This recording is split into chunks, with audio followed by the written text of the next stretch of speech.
Welcome to Samba Samba. Enjoy the video. You sign in now and go straight to account or personal info. This is the first actionable step. Once in, locate the phone or contact section. It's often labeled phone, contact, or recovery. You do this because removing a recovery phone can affect account recovery and two-step verification. Make sure to have an alternate recovery method ready, such as a backup email or authenticator app, before you remove the number to avoid being locked out. Now you tap Edit or Remove next to the phone number. That's the detailed execution. If prompted, verify your identity with a password, text code, or authenticator because providers require proof to change recovery data. Once verified, choose Remove or Delete and confirm the action.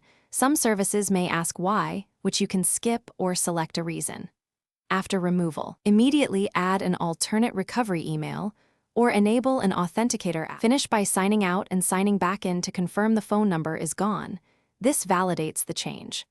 Once done, review two-step verification and recovery email to make sure you still have secure access. If you lose access or encounter an error, use the account recovery flow immediately and provide requested identity details. If that fails, contact provider support with proof of identity. A common troubleshooting tip: clear browser cache or try a private window before retrying changes to avoid cached data blocking updates. Thanks for watching. Consider subscribing if we helped you.